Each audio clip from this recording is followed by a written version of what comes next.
এই ক্ষেত্ৰত মই ক'ব খোজোঁ যে এই ছোৱালীজনীয়ে যে মোৰ ঘৰৰ পৰা প্ৰায় 7-8 মাহ আগতে গুচি গৈছে। তাৰপিছত যিখিনি ছাত্ৰ সংগঠনে আশা ছাত্ৰ সংগঠনে মোৰ ওপৰত মানে যিখিনি কথা কৈছে এইটো সম্পূৰ্ণ ভিত্তিহীন আৰু মিছা। আৰু এই কৰ্মটোৰ লগত মানে কুকৰ্মটোৰ লগত মই কোনো ধৰণৰ জড়িত নহয়। ইয়াৰ কাৰণে যিসকল ব্যক্তিবিলাকে মানে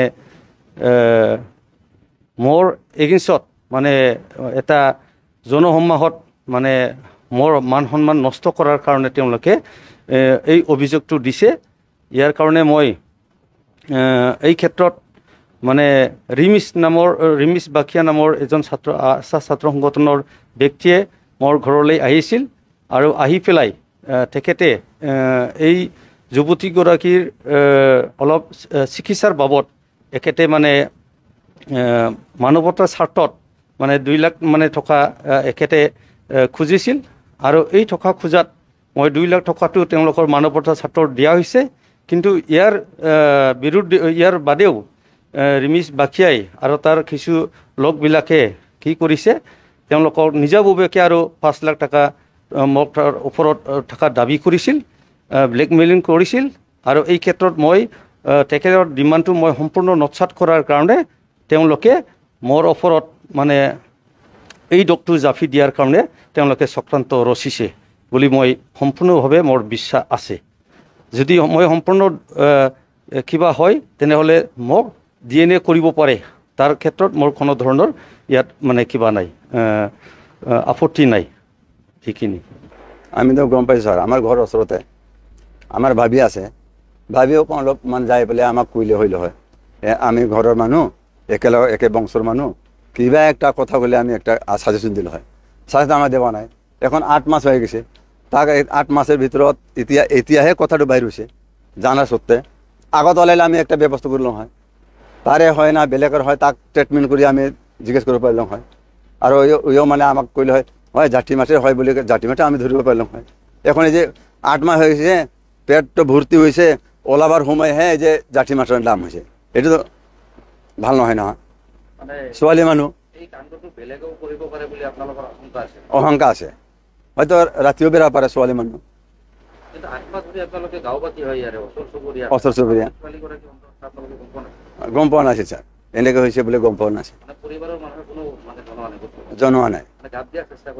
গা দিয়া চেষ্টা কৰিছে মানে ভাবি আমাক কৈলে হয়, হয়তো 4-5জন চাবাচত হৈ গৈছে, তাইতো জানিব লাগিল হয় যে আমাৰ ছোৱালী এনেকৈ হৈছে বুলি, গৰ্ভৱতী হৈছে বুলি, তাৰ ভৰিটো ফুলি আছে, তাৰ কিবা হৈ আছে, অলপ জানিব লাগিল হয়। এইটো আমিও ক'ব নাপাৰিম ছাৰ, আমাৰ লগত কোনো কিবা নাই। এটা ছাত্ৰ সংগঠনৰ লগত আমাৰ লগত আলোচনা কৰা নাই। কোনদিন লৈ গেছে মোটামুটি বৃষ্টিবাৰে বোলে চাবাটো মৰিছে বুলি আশাই মানে খবৰ দেওয়াত মানে আশাই খবৰ দিয়া শুক্রবারে আহিয়া লৈ গেছে 4টা বাজে না 4টা-5টা বজাত লৈ গেছে আর কি। আমি তো না জানি, কিন্তু আমার কাহো কোৱা নাই, ভাবিও কোৱা নাই যে এনেকে হৈছে বুলি কোৱা নাই। আশাই আহিয়া কৈছে, কোৱা সত্ত্বেও আমি গম পাইছোঁ আৰ কি, নহ'লে গম নাপালোঁ আমি।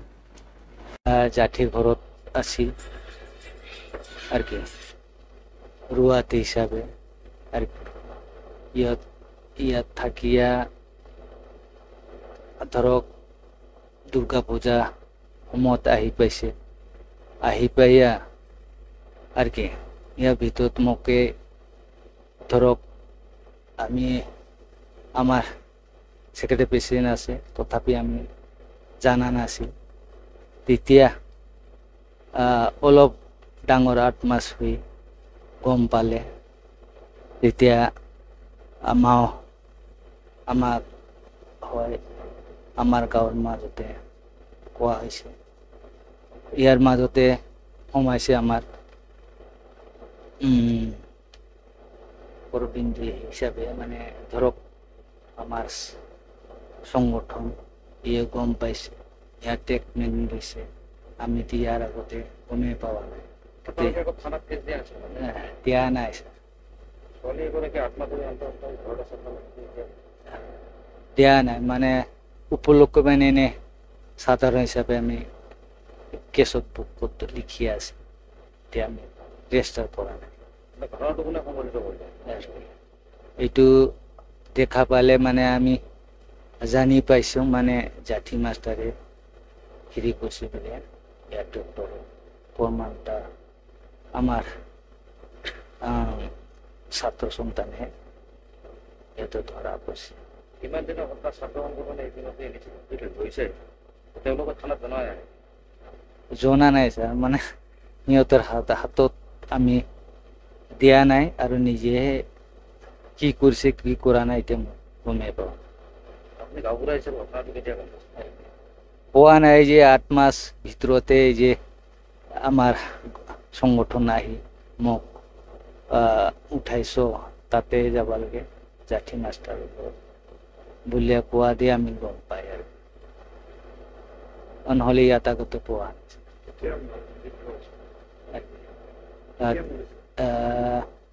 যেতিয়া আছিল এই ইয়াৰ পৰা কৰবাৰ 4টালৈকে, 4টা বজাত আমাৰ কিবা আশা বাইদেউ ওলাই আহিছে।